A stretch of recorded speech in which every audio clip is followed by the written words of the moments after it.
All right, what's up, guys? Connor Ferguson here with Caleb Sloha. No Olmstead. No, it's Josh Olmstead. Oh my gosh! Hold on. We're getting there. Actually, I think we went before we went live because the counter didn't start. I've never seen that before. It says we're 15 seconds in. We're beyond. Oh, mine says 9. Anyway, guys, Always Race Day podcast. Welcome in. Go Cubs, go! Appreciate y'all for tuning in. We got big NASCAR news out today. Caleb's got Heinz ketchup and Josh with Chick-fil-A. Kind of rude to me, Josh. Whatever. I was waiting for that. Pretty It's been a disheartening. couple episodes that I've had it, and no one's ever said anything. I like chicken nuggets. I can't say that yet. Never mind. Those that know me know what I was going to say. Anyway, big day in NASCAR news. We're going to talk all about it. New horsepower package coming out. What we learned about the playoff format. The race team alliance is dead to me, or whoever runs that. We'll get into that too. And we are officially 27. This is definitely the wrong math. 27 hours and 24 minutes away from the early access release of NASCAR 25, which you had to buy to get more than one paint scheme for each driver, which is also stupid. All I can say about that now, but we'll tear all that apart. I didn't know that. Yeah, absolutely. I guess I am getting the game early. Video games in 2025. So, that's how it goes. We've gone downhill. Anyway, we'll get into it. Before we get started, we're brought to you guys by the Wiser companies. I keep putting properties in there. I don't know why. Lots of cool stuff in the works with them. You guys have heard me read this ad before, but they hopped on during the Knoxville Nationals. It's our biggest 10 days of the year at Always Race Day, and they made it just a little bit bigger, a little bit sweeter. So I really appreciate Chris Weiser and what he's able to do and doing for us currently. Without anything else being said, let's hop into it here.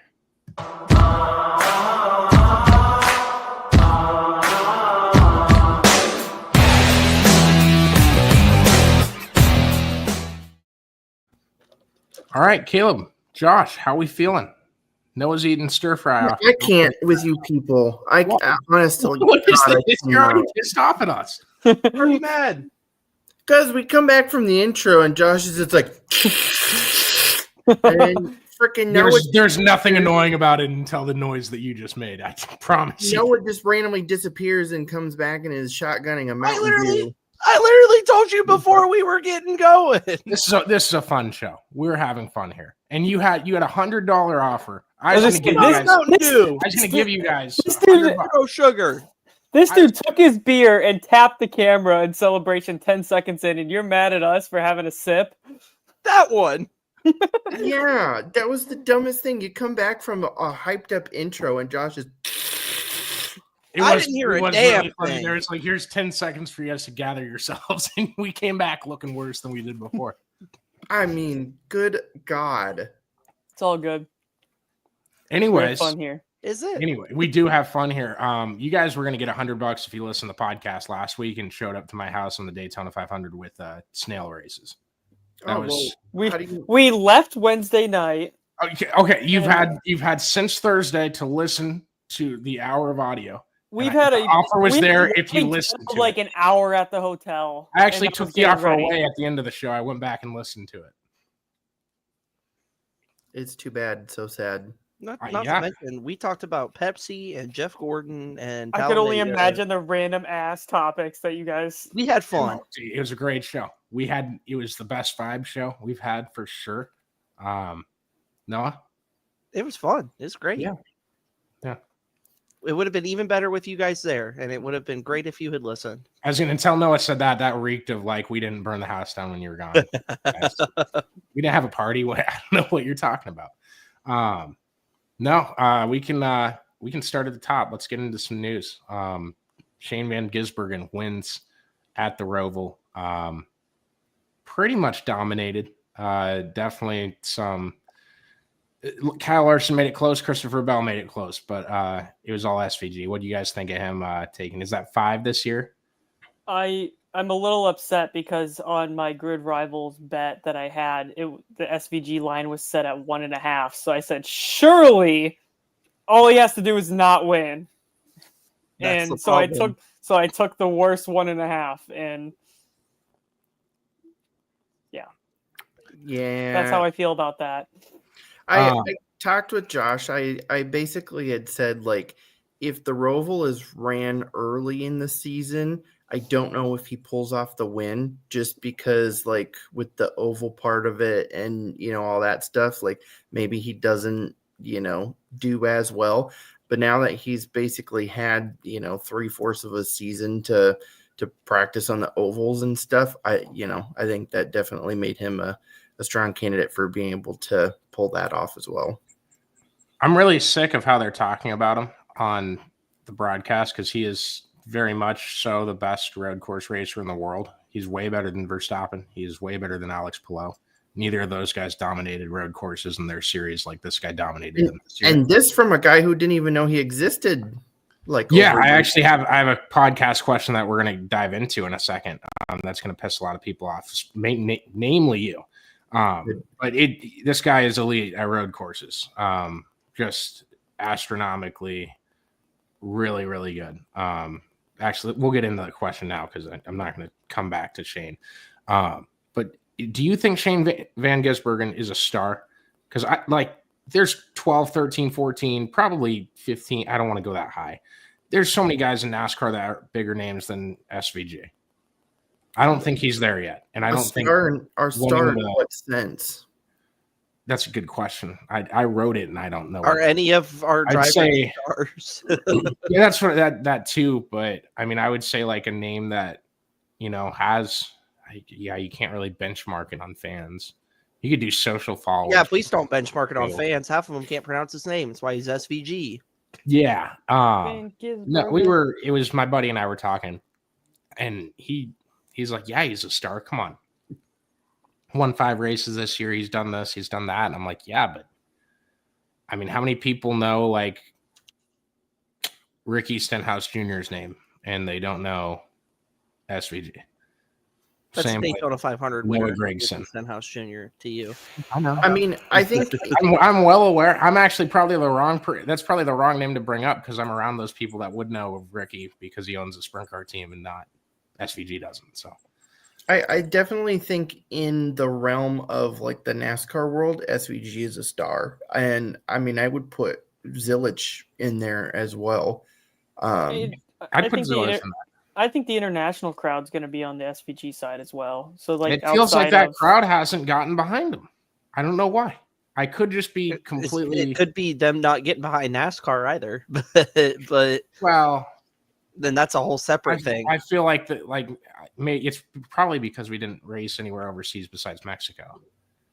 Not that that's overseas. Yeah. No, but the Mexican fan base was clearly there, loud and proud, and I see a lot of Mexican fans on Twitter. I don't see a lot of, but they're not kicking and screaming like, hell yeah, Australia. Like they're just normal people. So I don't know. I don't know what I'm looking for. It seems like all the Mexican profiles have the Mexican. Maybe you don't get the like Australian, New Zealand crowd on feed. Trust me. I have plenty of friends and a lot of people I love that are from Australia. That like dirt racing that I follow on there. I just don't see the same love for SVG that some of those guys get. I think as far as the question of stardom, the last few weeks on the ovals, like I said last week, I ragged on him. I said, man, you're telling me a guy who's averaging at like a 23rd or 25th place running position in the first round of the playoffs on an oval is a championship contender? Absolutely not. But the last couple weeks, he's really put it together. And if he can continue that progress and be consistently top 10, top 15 on the ovals, be in contention for some stage points, be in contention for good runs, and eventually, maybe, top 5s and wins on the ovals, that's where you have this well-rounded star with international and appeal within other disciplines. Like he's this generation's Marcos Ambrose and Juan Pablo Montoya. No, you're doing a disservice. You're saying you're combining them and taking the best skills from you. Okay. Yes. I feel like this was just a very wordy explanation of Noah just admitting that he was wrong a few weeks ago. I'm saying no. I'm you saying guys are so hell bent on us two over up top here being wrong about stuff that it clouds whatever we're talking. We're the trying to give whole- him credit. The whole point of what I said was he's not a championship contender this year right now. And he's not. Now, the last couple He weeks on isn't the next year ovals- right now, too, if the format turns no, out how no I think it's kidding. going to. Yeah. But he's somebody that we knew was a developmental guy on, a third of the schedule, and that he was a world beater dog walker on the other third of the schedule. And so like, that's just the way that goes. And so I wasn't wrong. He's doing the thing I said he needed to do, which is run better on the oval. So in reality, I'd say I'm right. So I don't care. We're 10 minutes in. Fuck you. How about that? Nice. Good timing on that. Way to put it in the inbounds, in between the red lines. Between the goalposts, man. That's right. Yeah. Right in those All-State gloves, right in the middle. I think you just boinked actually off the goalpost. I didn't do a damn thing wrong. That brings me to the other thing about Charlotte. We've gotten. I see. That's the problem with me on those questions like that. Like, I can write bullshit that sounds like that. Bullshit questions we can do on here and debate it. But once you ask me the definition of what it's supposed to mean, I don't fucking know. Whether he's a star or not doesn't matter. He won 5. You said I have great questions. Okay, explain those questions. Oh. Been watching too much sports talk. I'm sorry. That's on me. I think this is the second week in a row I've worn this shirt. So my apologies on that. Ross Chastain's move on Denny Hamlin at the end of the race. What do you guys think of it? And no teams that got penalized this week for talking about points over their radios, but a couple teams did, and they're supposed to not do that. What do you think of that rule? And should teams get to talk openly about points? Well, let's break down the first part first. I know. Well, the first part's kind of like, if you have a problem with it, I guess we'll make it longer. And the second part was like the actual meat of it. So my bad. We'll figure this out in the coming weeks. Landon Castle would say the rule number 1 of stock car racing: learn how to wreck somebody without wrecking yourself. To make a move like that and not even make it in is pretty interesting. But yeah, gotta give it to Ross. He didn't even make it to the line, basically. Yeah, time out. He toe-matered his ass. Yeah, he lost like 6 spots. It's still fucking stupid. It's some of the dumbest shit I've ever seen in a race car. I thought he lost 2 spots. I saw many cars pass by. There's more. Okay. It's the fail melon. It's some of the dumbest shit I've seen in a race car, and it's because of this format that stuff like that. We're like, oh, dude, that was awesome. No, they just wrecked for fucking 50th. Like, why are we celebrating this? I did not have any issue with it at all. It's just he needed to pass one more car to get in. If he didn't get in. I had no issue with him going. I mean, I get the attempt, but like, oh my God. And I didn't think it was a terrible attempt. I mean, effectively, if you block the track like that, maybe someone else pushes you across the line. It's just something intrinsically, fundamentally wrong with stock car racing that we're like, I'm going to wreck this dude for 17th to try and win a championship. Well, so here's the thing. I do kind of like his explanation that he gave, where he was like, okay, Denny's already in. Oh, I was just listening to. Oh, you froze completely. Like, that was perfect. Wow. His explanation of, I know Denny's already in, so this is not going to affect him.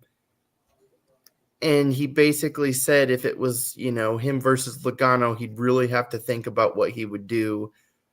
That would have been interesting. But yeah, I mean, it's part of the excitement that is Ross Chastain. I think it's funny. One, Hail Melon, like, I haven't seen Evil Ross in like 18 months, and that's how I get to see him come back. But that's not even Evil Ross. That's desperation. You very much have promoted the aspect of Ross Chastain.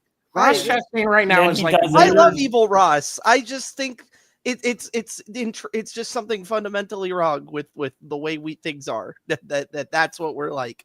Yeah, man. oh my God, like we're focusing more on the fact that Ross Chastain's 17th and he's got to pass a guy to be 8th in points and move on to have a chance at a championship instead of, oh, dude, SVG just dog walked the shit out of It'd be a real shame if you were like a fan of football or something that, you know, you have those like last game moments that people do desperate things to move on. And they barely ever work.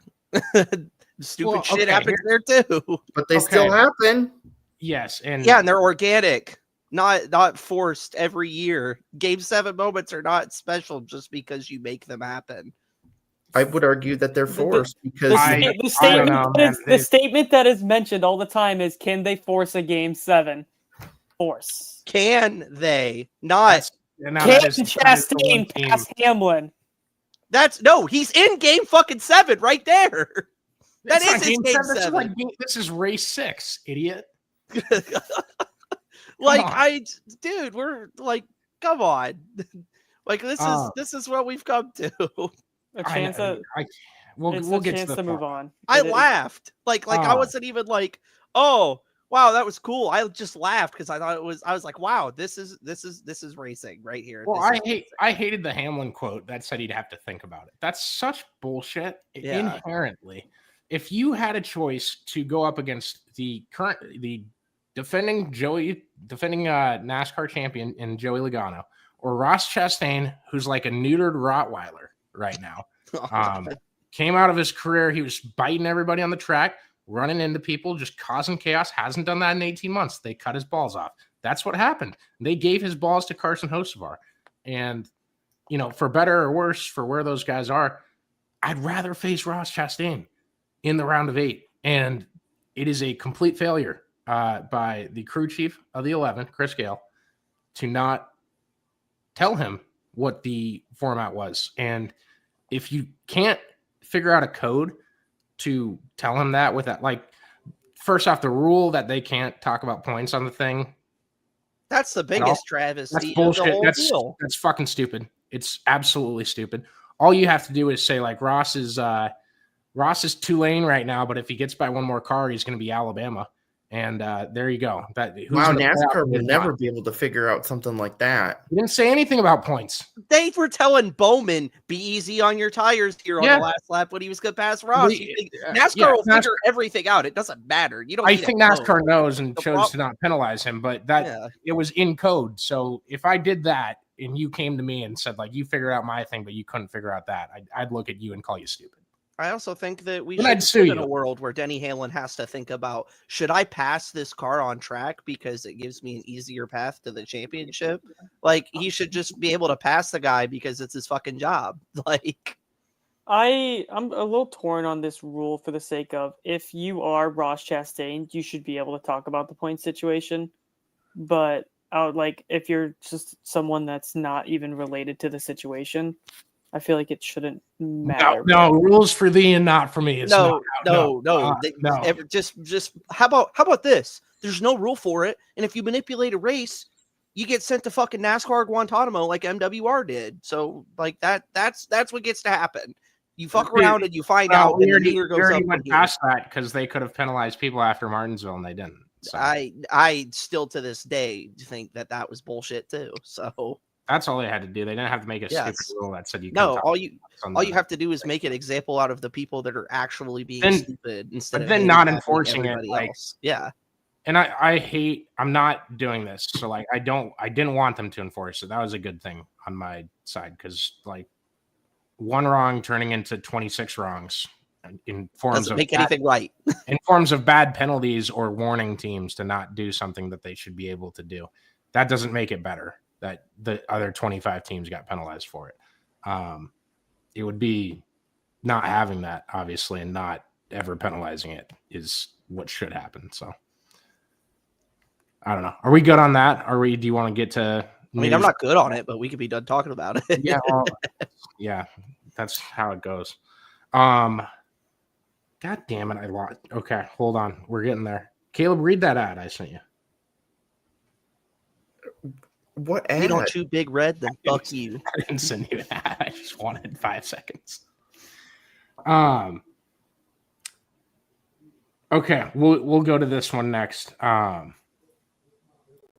NASCAR's adding horsepower next year on tracks that are 1.5 miles long or shorter than 1.5 miles long, and road courses. And then they won't, like, Gateway won't be in the intermediate package. Like, I'm happy about this. I didn't explain that correctly at all. I didn't write down all the tracks, but seeing Iowa, everything over Bristol, all the road courses, everything that came out of today, as far as the Steve O'Donnell appearance on the Dale Jr. download and all of the announcements that came with that, as far as the insight and the thought process and the talk about the horsepower, among a lot of other stuff we plan to get to later. It was cathartic for me. Like, I felt peace for a single moment. Like, that was beautiful. Like, I was reading this and was like, I have been saying this for 10 years and this is wonderful. Like they're aware, they're actively like working towards that. And so it's step in the right direction. Obviously I'm greedy. I'd love higher horsepower at every track. I think that's where you get to see star power shine, and NASCAR's got a star power problem. And so 750 on the shorter tracks where they really need it. Please God, make sure we stop shifting at Martinsville. I'm all for it. I'm with you. I couldn't say that better myself. I want the cars to go faster. The Cup cars should not ever be the slowest cars on the race weekend, and they were last weekend at the Roval. I don't know if you guys saw those lap times. They are. I've seen it at every road course. Yeah, trucks, Xfinity, ARCA, they're usually slower than. So, yeah, that sucks. Shouldn't happen. Point blank, simple. So, do you guys have anything else on that, or you go? All good on that. We're once and all in agreement. So, who would have thought? Yeah, no kidding. We'll keep it on the junior podcast. We're gonna go out of it and then we'll come back into. But NASCAR was willing to let teams place numbers wherever they wanted to, and I don't know who at the Race Team Alliance, because that's all the teams, right? I don't know who's controlling this. I don't know who the fuck said it. They said no. The RTA said no on the teams putting the numbers wherever they want. And I just, if you were a part of that decision, you have a special place in hell, you sack of shit. The RTA can kiss my ass. I want the number back at the center of the cars don't look better. They look, even like, if you thought people clowned on NASCAR for being billboards before, look at this shit now. And all the cars look like ass. Like, they did it for the sake of being able to utilize it for sponsorship, and I have seen very little teams utilize it for sponsorship. The only team, and I'm not shitting on the designers. I think some of those teams look great, but it doesn't make a difference. It never did. If you can't fit the Discount Tire logo above the fucking tire behind the number in the center of the door, you're an idiot. That's how it works. Well, and like every other series has the number in the center of the door, and so the Cup Series is just different and quirky for the sake of being different and quirky. If we're not actually utilizing the ad space or seeing any gains, then it doesn't matter, and it's stupid. We're trying to be like Australian supercars where they had that small tiny numbers push forward. This is Harrison Burton's fault. If they wouldn't have ever released that fucking quarter panel number on his K&N car, this would have never happened. That looks fucking worse, dude. Dude, when they did that number on the quarter panel, I thought I was going to have a fucking coronary. Like, I hate it from a design standpoint. I think it looks awful. I think that race cars are art, and they are meant to be beautiful and fast. And right now, I've got a giant brick that looks like a Hot Wheel on the underneath of it, and the number's not even in the right place, and the logos aren't big enough, and we're just fucking it all up, man. Thought you were going somewhere else with the giant brick comment. Oh man, I had 350 milligrams of caffeine a couple hours ago, so I'm really amped up this episode. If you can't, I had a giant brick watching the Cubs game. I'm still amped. All right, let's go to the playoff format. Steve O'Donnell on the Dale Jr. podcast. He said nothing will be announced before the end of the season. I'm going to read all the points first, but I think that sucks. I think it's taking away from this year. He thinks the current playoffs potentially hurt star power of the drivers in the series. He doesn't like that people talk about the playoffs when someone wins the Daytona 500. NASCAR needs the drivers to buy into whatever the format is, and also says NASCAR can't have a format in place to bring in new fans at the expense of the existing fans. NASCAR fans are not like football fans. And that was a summary from Jeff Glock, which it's easier to just grab Jeff because he's so good at doing stuff like that. So go ahead, Caleb. I think it's kind of funny. Like, I'm all for, we've talked about before, doing like a 10 race chase, doing all that, whatever. I want to have an hour-long segment on the playoff format. Well, I've said, I think this current format is dumb. But I think it's hilarious that this far into it, and they're like, hey, you remember when we were like, win and you're in, win and you're in. Now, when guys win the first race of the year and celebrate that they're in the playoffs, we don't like that. I told you, it's cathartic. I hated that they said that they were in the playoffs after winning the Daytona 500, knowing that 16 more guys could win the next 17 races. That one too. Yeah, it used to be not like that, but now we've kind of gotten to the point where like we know it's not really going to happen. But it cheapens the meaning behind individual victories at individual tracks, especially at big events, because it no longer is about the event. It's no longer, you just won the Daytona 500. You just won the Brickyard 400. What's weird is like, I don't think you're in the playoffs. Congratulations. You're going for a championship. I think Bubba Wallace, like the Brickyard that Bubba won this year was great. Like that had none of this bullshit. The Coke 600 was great. And the broadcast was a big part of why that was memorable. I guess at this point I'm blaming Fox for the Daytona 500. Yeah, I like this. I don't know. I've just talked myself into that in live time. So. It is true though, because I'm not the Fox part, but it is. Oh, well, I get why it's a selling point though. So like, okay, you take Austin Cindric or Austin Dillon winning the Daytona 500 in, let's say a 26 race deal where they have to, be in the top 16 in points or, what have you. If they win the Daytona 500 right now, that's fantastic for those teams because they're right in that verge of like, could be in the top 16, could not be in the top 16. Like, so that's a huge thing for those teams. Whereas like a Joey Logano, if he wins the Daytona 500, it's, it's more about the Daytona 500. So you get it back to, okay, so let's say, this year, Cody Ware wins the Daytona 500. It's for that team, that's about, they're making the playoffs. Like that's what's big for them. That is a big deal for them. Yeah. Cause you get 16th in points and like a lot more than you'll get finishing 28th. Yeah. 28.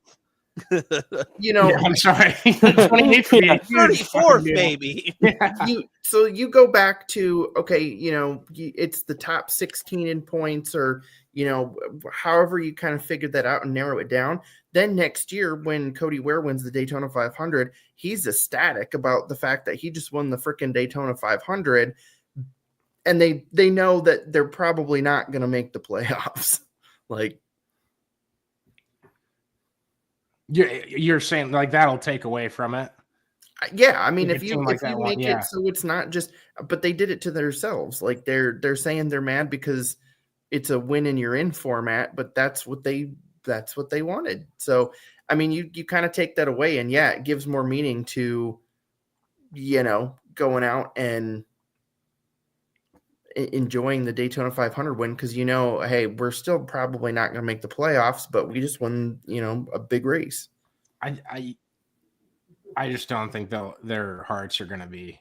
No one's going to be thinking about the playoffs when they win that race. Not when Cody. TV's fucking thinking about it. That's like the first thing they say. They're like, and God, congratulations, welcome. And that will affect. They want to say playoffs on TV, and I get that. Go ahead, Josh. And that will affect about 1.8 million mindsets, though. Yes, and also the ratings are so far down because NASCAR took the TV deal that paid the most money instead of the one that put them on broadcast television the most. And so that I don't think NASCAR cares about TV ratings. I think they care about money, and it's pretty fucking weird because we all freak out about the ratings and stuff. And I don't think NASCAR really gives a shit. We should be freaking out about money, is what I'm hearing. Yeah, technically, they should take less money and be like, how are we going to recover from this? And should we dump into the fund that we got from the land that we sold in California? Maybe. Maybe you just start fining drivers again for random shit. No, those fines go to charity because Caleb wanted me to do a video.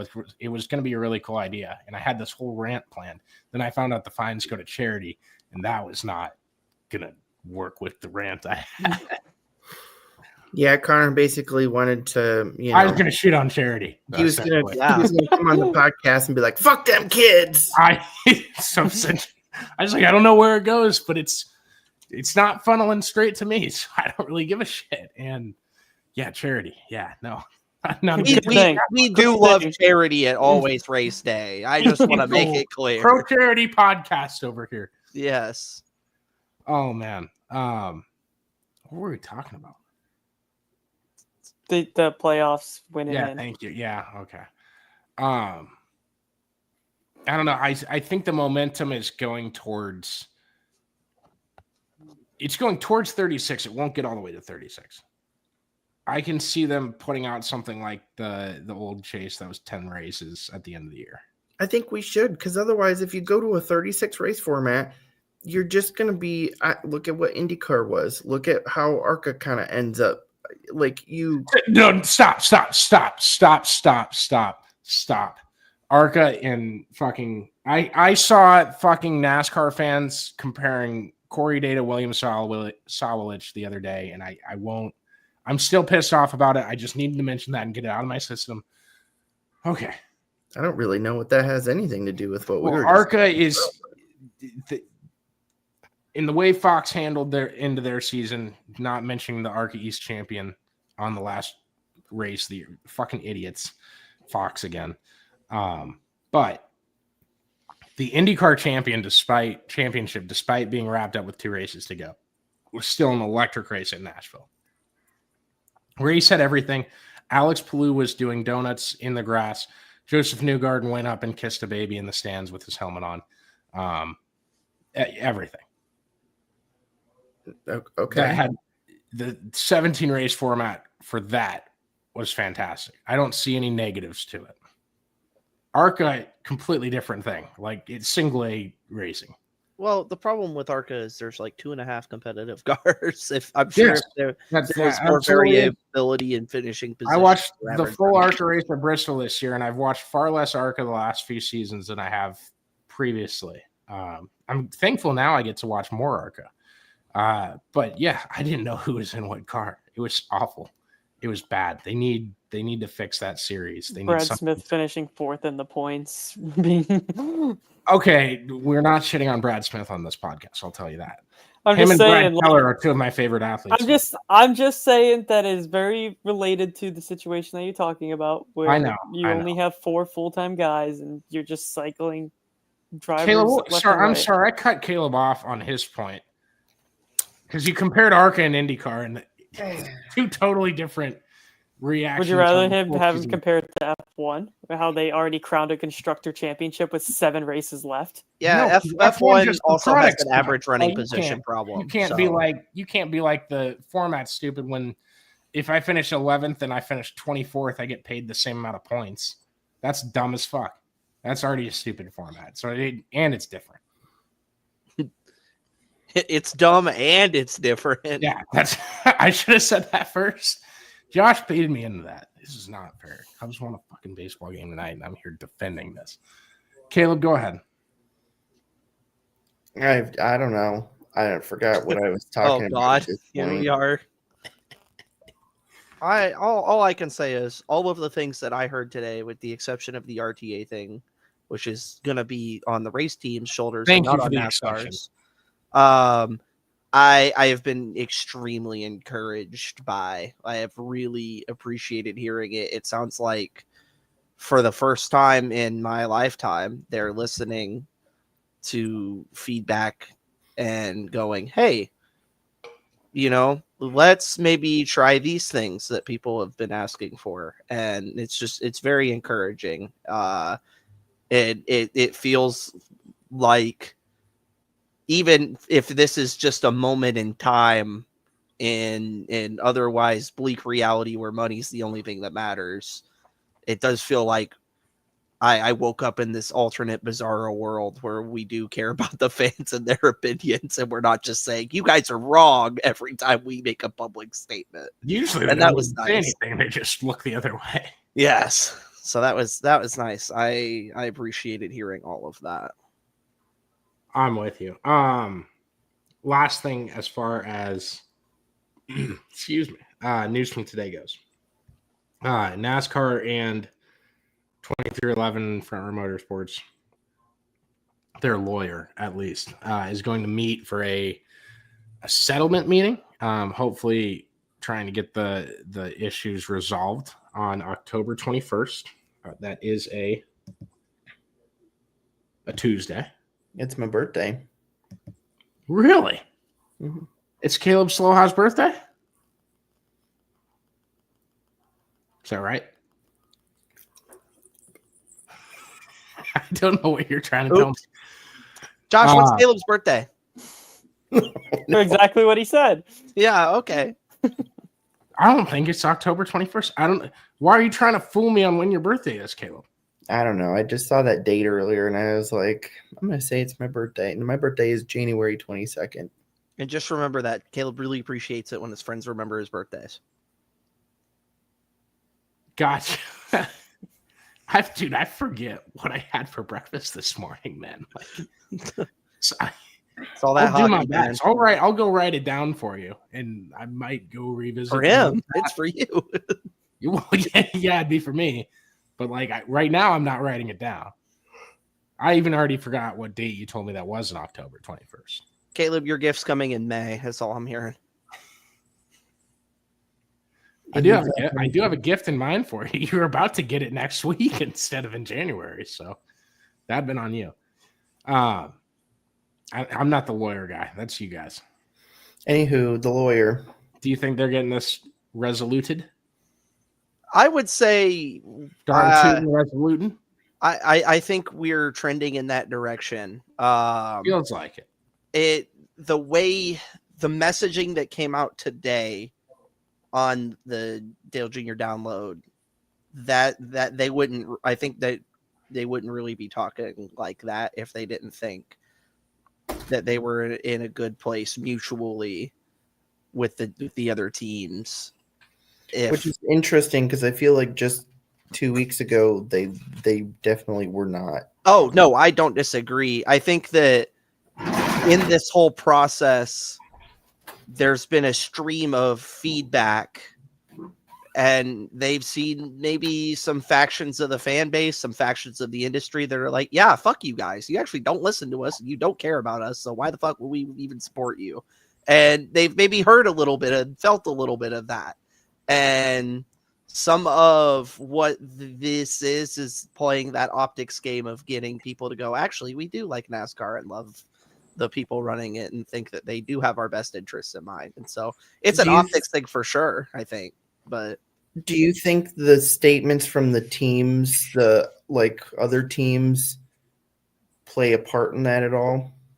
I think that it definitely ties 2311 and FRM's hands a little bit. I think that those statements coming out verbatim saying NASCAR said I could run SRX, or NASCAR, or not even that, but NASCAR never tried to get me to not run SRX.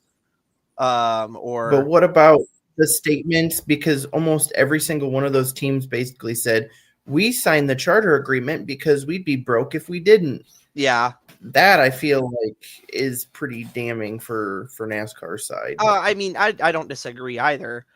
But yeah, I mean, those statements within their state, like that sentiment within their statements, I don't disagree with you on.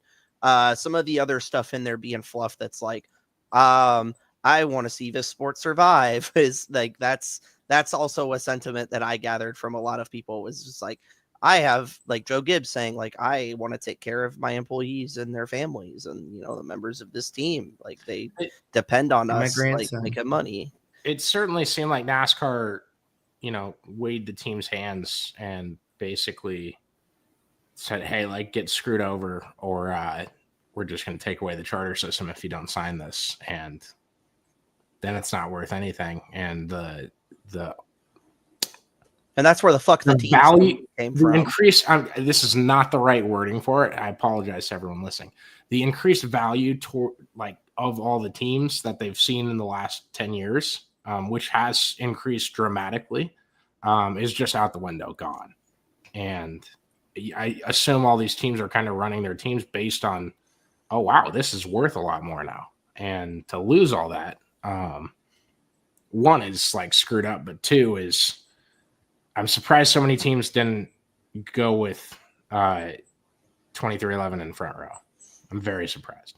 It might have. I mean, that also. I mean, might have been just if they lose, we lose the charters, and we're where we would have been if we didn't sign it anyway. So, like, you sound like one of those. You can't fight the captain if you don't all stand up to him. Yeah, no, like it's so they all behind closed doors are probably boohooing about it, but they were like, "This is better than losing my charters." And Michael Jordan said, "I lose that at the casino. Fuck it." And so that's where we are. It's a lot easier to have the mindset of like not tagging along for the sake of, oh, my assets are worth 60 million, and then without the charters, like my assets are worth 15. So it's like, I think. That's completely. Yeah, I get. It was cost. It was cost benefit analysis there. The text that came out with Jordan saying that were definitely because I think this is going to get. I think it's going to get resoluted. That's my word now. I'm darn tootin' resoluting. But I think that was definitely the highlight of this whole thing. It's just he's like, I lose that at the casino. I'm good with losing that money. All right. Yeah, it'll be interesting, but it did seem. I mean, the judge even had said, whatever, a month or two ago, saying like, if you guys think one of you is going to win, going to trial, think again. I mean, there's definitely been things on both sides that have shown, hey, there's a reason that we're this far into it because there's things that the teams have done wrong. There's things that NASCAR's done wrong. And we'll have to see what happens in a couple weeks. All right. We're now 26 hours and 41 minutes away from. Oh, we're not doing this. Yeah, what? We are. You want? We're doing sketch now. It's a bit. Yeah, old. we're not doing. Are you gonna just continue on live for the next 2 days? Yeah, we got like 6-7 minutes of the podcast left to go. See, now you're telling me I'm doing that. You're asking me. No, but I figured we'd talk about the game, what we've heard. You can free roam during practice. Damn right you can. Dude, so when I was a kid, I used to drive around the pits and act like I was exiting my team's hauler in the sprint car games. That's the funnest. That takes me back from when I was 8 years old. That makes up for not having split screen. Almost. Almost. I was going to say, keep yourself in check. I know. It's still out of the car. Huh? So what you're saying is you can get out of the car? No. Just your car is your body. You can drive around. Because I was gonna say I would just get out of my car and go hang out at the porta potty. Hope for Brad Keselowski to I want to see how many Martinsville hot dogs I can eat while I get lapped. This that's a whole bit of it is they're searching for you to come run practice and you're just standing at the hot dog stand. Noah, why did our race team lose $400,000 this weekend? I was eating fucking hot dogs. Hey, you need any adjustments? You okay in there?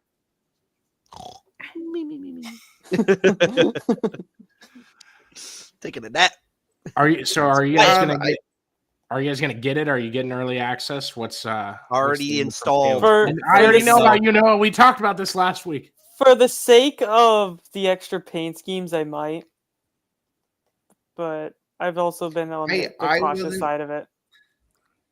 Yeah, I wasn't really interested until Fabiano's video today, and it has now made me excited for it because I mean, I've been referring to this game as Heat 6 for the last couple weeks. Which So that's ridiculous.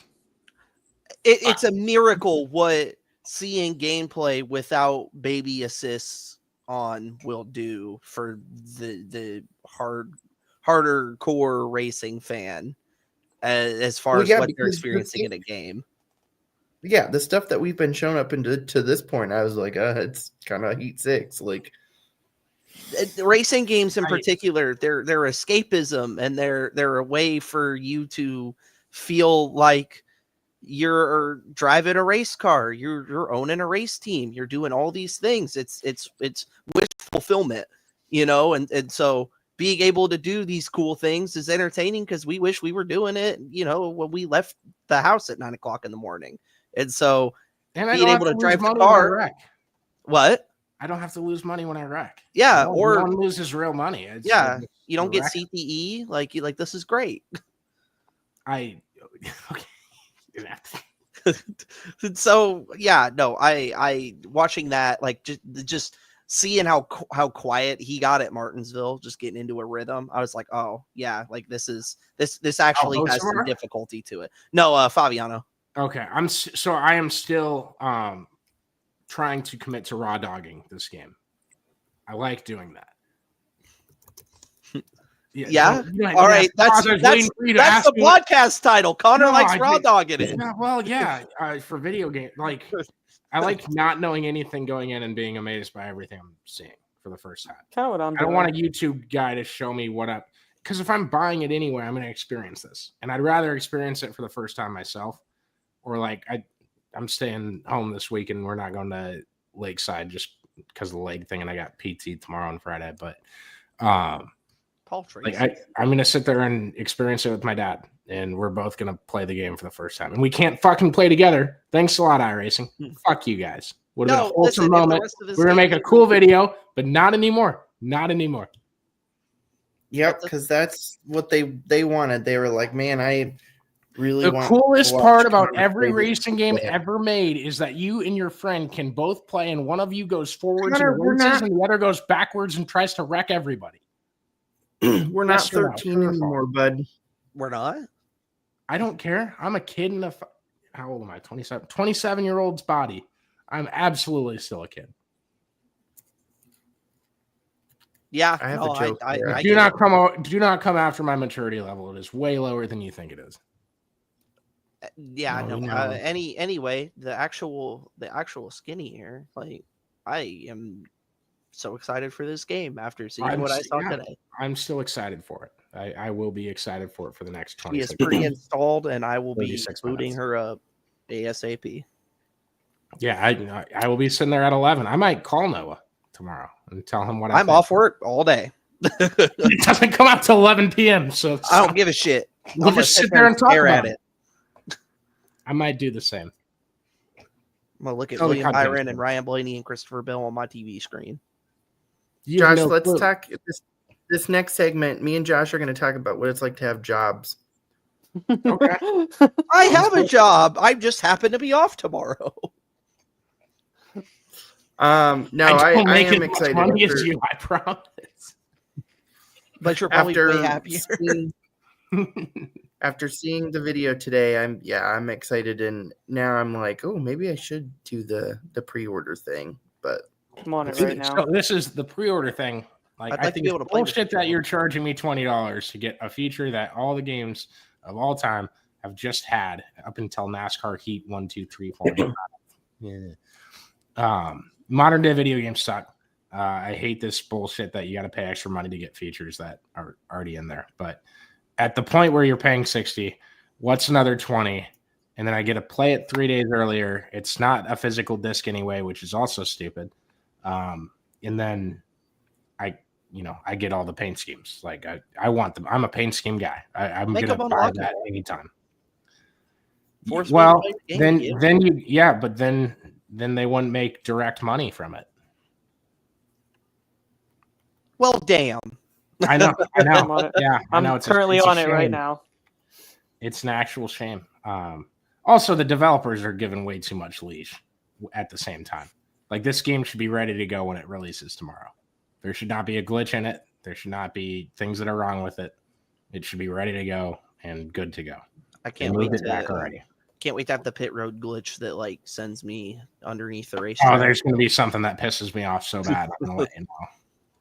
What lap percentage are we going? Because I'm going to go straight into career mode. I want. Oh, I'm typically a 100% career mode guy. Right. Okay, so that you're 100. You're going to go 100%. Now I will say it depends. I'm either a 25% or a 100%. It just kind of depends on. That's fucking weird. how much I'd rather time I be wanna put 50. into I'd it. rather be 50 than. Yeah, I know. I used to run NR 2003 offline, and I'd always run 25%. But that was also because I drive using the numpad because I don't have a wheel, and my hands would get tired otherwise. But if I can sit down and commit to it, I'll do 100% races. It's fair. It's way more fun. I'm not sure what I'll do off the bat. I might do 25 at the start and then try to move. What up. if we do we know? Do this for me for difficulty, like start on 101 or 102 or 100. If you're fine with not doing don't do 105. I did that with the Outlaws game when it came out, and 105 is just way too hard at some tracks. Some tracks you can still win, but it made the career mode longer, which was fine with me too. But Maybe it's just a you problem. I don't know how to set up a sprint car. It's very much a me problem. It absolutely is. Do we know by chance, is it going to be like the Heat games where you literally get 5, 7, 10, 25, 50, 100%? Or is it going to be like the old days where you could do 5, 10, 3, 15, 8, 20, 12. 20? Yeah, I don't know. I don't know what they're going to do as far as that goes. 3% Because races. that would be nice. Because I would like to do more 75%. That was always my thing in the Heat games is 100% is almost too much, but then 50%. My thing was making sure that the fuel and tires burned away at the same rate when I changed the distance. Yes. Yeah. That I can envision that being a problem that iRacing did not foresee. Well, No, I think it see. should be in there. Consider me a pessimist. Maybe it Yeah, is. I mean, if you want real deal shit here, 25% distance, 4 times on the wear and gas consumption, and you're pitting the same amount of times you would have, and it'll be a good time. I did see host of our went into the pits on a cup race, exhibition race, and the pit stop was 14 seconds long, and I think that's fucked up. He also did a Monster Jam ramp, and I know I saw the monster. Yeah, yeah. That's when I saw the free roaming thing with the Bristol ramp, which was. Connor, just make a Gravedigger car and just hit that ramp every 10 seconds. Dude, I wish the Gravedigger. Connor, best did you see that Ryan Vargas is doing Monster Jam? Yes. Yeah, I got 100 likes replying to that tweet. Yeah, that was kind of random, but that's pretty cool. I love that for Vargas. He's a big Twitter guy and just a big Monster Jam fan. The fact that they're letting an actual guy do it is cool. I wonder if we can get him on and have him spill compared to non-actual guys. Okay, so I have a story. My buddy, I won't name him. I don't want Feld Entertainment coming after him. He's a huge Monster Jam fan. Went to all 3 of the shows in Des Moines, either this year or last year. I think it was last year. And one truck did a backflip in the first show, and then 2 different ones did one on the second show, and then the third show only one truck did a backflip, and it was different from the other 3. And so he was asking about that, and the guys were like, "Well, I was looking at it, and the dirt was really loose." So these drivers are just fucking looking at this full grown dude, out of college, just normal 22-year-old kid. And they're just fucking lying to his face, "Oh, yeah, we couldn't backflip because the dirt was too loose." Fuck that. I'm so pissed at Monster Jam every day of the year until World Finals comes around. For 3 days again, I'm a big Monster Jam fan. Otherwise, I'm sitting here just looking at nostalgia. It's like any Jeff Gordon fan right now, except we're not angry at him the other 363 of the year. Well, I my am. game is currently installing. Why? I will be partaking in this. Hell yeah, Josh. I'm excited. We could maybe race together. Does it have crossplay? I was just thinking that. I don't believe it did, but I'm gonna. fucking iRacing? Jesus Christ. No, it will not have crossplay at launch, but it's a priority for the team in the future. Yeah, that means no. Mm. As far as they're like, we're gonna NASCAR's get the 30. World of Outlaws game on Steam. It's like, yeah, a year fucking later, we got Houston Steam. Great. Thanks, guys. Steam. And Kevin Harvick's Kern Raceway. Ooh. Hate that track. Love the facility in real life. Hate the track on the video game. I should clear that up. Seems to race great. Seems to be fun. Do you guys have anything else? I think No. we've covered it. Okay, I hope so. Fun episode. We'll be back, I think, next Wednesday night. We'll have a review on the game. I'm hoping to have Dylan Gooden on. If you're wanting to watch some like good at home, I don't know what I said. Some good like blue collar as far as video game streamers go, and big Landon Castle fan, really hard worker. Dylan Gooden's awesome.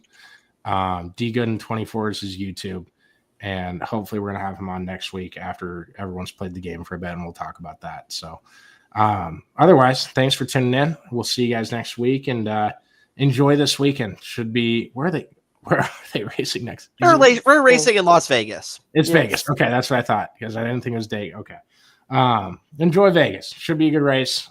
Can't wait for Sunday, and we'll see who moves on in the playoffs. Appreciate y'all for listening. See you next week.